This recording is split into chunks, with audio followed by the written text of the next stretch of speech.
গোসল করতে গিয়ে সেহরি খেতে পারলাম না। যখন ২ মিনিট বাকি আছে চুল বাঁধতে বাঁধতে খাবার টেবিলে আসলাম। টেবিলে আসা মাত্রই আমার শাশুড়ির চোখ বড় বড় করে আমার দিকে তাকিয়ে তাকিয়ে বলল, তোমার আর খেতে হবে না, যাও রুমে চলে যাও। সাথে সাথেই এক গ্লাস পানি খেয়ে এঁটো বাসনগুলো নিয়ে রান্নাঘরে গেলাম।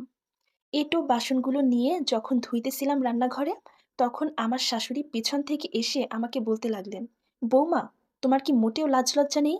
তোমার বাবা মা কি তোমাকে কিছুই শিখিয়ে পাঠায়নি? প্রতিদিন সেহেরির আগে তুমি গোসল করো, এরপর ভিজা চুল নিয়ে খাবার খেতে আসো, শ্বশুর ভাসুরদের সামনে এসে বসতে তোমার লজ্জা লাগে না? শাশুড়ির মুখে এমন কথা শুনে আমার প্রচন্ড লজ্জা লাগলো। আমি নিচের দিকে তাকিয়ে রইলাম, তাকে আর কিছুই বললাম না।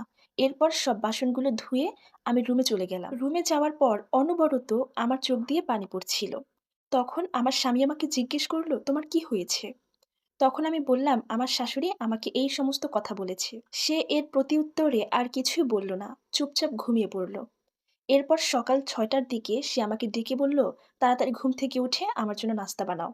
তো এরপর আমি যখন আমার স্বামীর জন্য নাস্তা বানাতে রান্নাঘরে গেলাম, পাতিলের টুকটাক শব্দে আমার শাশুড়ির ঘুম ভেঙে যায়।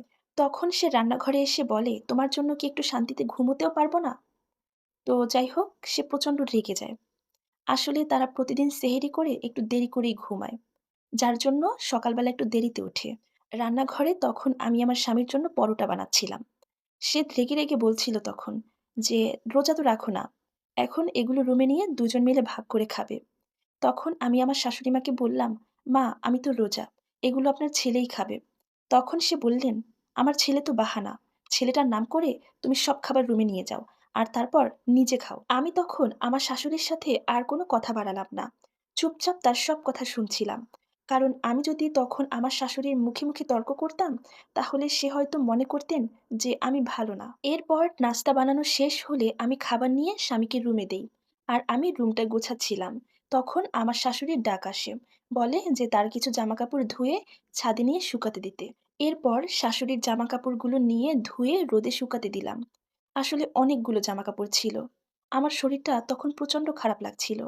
কারণ রাতে ৩-৪ বার শারীরিক সম্পর্ক করার পরে শুধুমাত্র পানি খেয়ে রোজা রেখে আমার শরীরটা আমাকে যেন আর সায় দিচ্ছিল না। ছাদে জামাকাপড়গুলো শুকিয়ে দিয়ে আসতে না আসতেই আমার শাশুড়ি আমাকে কিছু মরিচ বের করে দিল, আর বলল মরিচগুলো তাকে পিষে দিতে। কারণ গুঁড়ো মরিচ দিয়ে তরকারি রান্না করলে সেটা সে খেতে পারে না। আমার জীবনে আমি কোনোদিন মরিচ বাটি নাই। তো যাই হোক, কি আর করার, শাশুড়ি যেহেতু বলেছে, এখন তো আমাকে মরিচ বাটতেই হবে। আমি যখন মরিচ বাটতে শুরু করি আমার হাত প্রচণ্ড জ্বলছিল। তখন আমার শাশুড়ি মাকে বললাম, মা, আমি তো পারছি না, আমার প্রচণ্ড হাত জ্বলছে। তখন সে বললেন, নাটকে বাঁচি না, বিয়ে হয়েছে, এখন সব কাজ পারতে হবে, পারি না বলতে কোনো কথা নাই। শোনো বৌমা, তোমার বয়সে আমি সব কাজ করেছি, কই, তখন তো আমার হাত জ্বলেনি। শাশুড়ির মুখে এমন কথা শুনে আমি তাকে আর কিছুই বললাম না। চুপচাপ কষ্ট করে মরিচগুলো বেটে রুমে চলে গেলাম একটু রেস্ট নেওয়ার জন্য। রুমে গিয়ে বসতে না বসতেই জোহরের আজান হলো। এরপর গোসল করে আমি নামাজ পড়লাম। নামাজ পড়ার পর শাশুড়ি মা আমার রুমে এসে আমাকে বললেন, বোমা, আজকে সবার জন্য ইফতার তুমি বানাবে। বুট অবশ্য আমার শাশুড়ি ভিজিয়েছিলেন। এরপর আমি সেই বুটগুলো আবার সিদ্ধ দিলাম, সাথে কিছু আলুও সিদ্ধ দিলাম আলুর চপ বানানোর জন্য। তো এদিকে ঘরের সব কাজ করলাম। এরপর আলুর চপগুলো ভাজতে শুরু করলাম। এরপর আমার সব আলুর চপগুলো ভাজা হয়ে গেলে খাবার টেবিলে নিয়ে সাজিয়ে রাখলাম। তখন আমার শাশুড়ি মা একটা চপ নিয়ে জিহ্বায় লাগালেন, আর বললেন লবণ কম হয়েছে, সে কিন্তু রোজা রেখেছে। তখন আমি বললাম, মা, আপনার রোজা তো ভেঙে যাবে। আমার এই কথা শুনে সে প্রচণ্ড রেগে গেছেন, জিহ্বায় লাগিয়ে দেখলে নাকি রোজা ভাঙে না। তখনও আমি আমার শাশুড়ির সাথে কোনো তর্ক করলাম না, একদম চুপচাপ ছিলাম। এরপর ইফতার শেষ হলো। ইফতার করার পর আমার শাশুড়ি আমাকে বললেন রাতের রান্না করতে হবে। ইফতারের পর প্রত্যেকটা মানুষের শরীর ক্লান্ত লাগে, বাসার সবাই রেস্ট করছে, কিন্তু আমি কোনো রেস্ট নিতে পারছিলাম না। চলে গেলাম রান্নাঘরে রাতের রান্না করার জন্য। রাতে ৩-৪ বার শারীরিক সম্পর্ক করার পর না খেয়ে রোজা রাখলাম।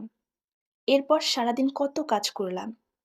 তারপর যখন ইফতার করলাম, ইফতারের পর শরীরটা প্রচণ্ড ক্লান্ত লাগলো। মনে হচ্ছিল মাথা ঘুরে পড়ে যাব। কিন্তু কি আর করার, রান্না তো করতেই হবে। সংসারের কথা চিন্তা করে রান্নাঘরে রান্না করতে গেলাম। আমার শরীরটা এতটাই খারাপ লাগছিল যে রান্নাঘরে এসে ভাত বসিয়ে আমি ফ্লোরে বসে বসে বিশ্রাম নিচ্ছিলাম। তো সেই মুহূর্তে আমার কখন যেন চোখটা বন্ধ হয়ে যায়, মানে একটু ঘুমিয়ে পড়েছিলাম। সেই মুহূর্তে ভাতগুলো একটু পুড়ে গিয়েছিল। পোড়া গন্ধ পেয়ে আমার শাশুড়ি দৌড়ে রান্নাঘরে আসে এবং এসে চিৎকার করে করে বলছিলেন, পোড়ামুখী, ভাত পুড়িয়ে ফেলেছিস, আজকে তো আর আমরা কেউ ভাত খেতে পারবো না। এরপর তার মুখে যা আসছিল তাই বলতেছিল, বিভিন্ন অকথ্য ভাষায় আমাকে গালিগালাজ করতেছিল।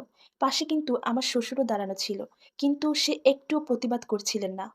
এরপর আমি চুলা থেকে ভাত নামিয়ে তরকারি বসিয়ে রুমে গেলাম। রুমে গিয়ে আমার অঝরে চোখের পানি পড়ছিল। তখন আমি মনে মনে ভাবছিলাম, আজকে যদি আমার পাশে আমার মা থাকতো, তাহলে সে আমার সব কষ্ট বুঝতো। শাশুড়ি মা বলেই হয়তো আজকে ছাড় দিলেন না। সবাইকে একটা কথাই বলতে চাই, ঘরের বউ কোনো কাজের মেয়ে না। সবাই একসাথে কাজ করলে কারোরই তেমন একটা কষ্ট হয় না। সবার উচিত কাজ ভাগাভাগি করে নেয়া। আর এই সম্পূর্ণ স্টোরির সাথে আমার বাস্তব জীবনের কোনো মিল নেই। ধন্যবাদ।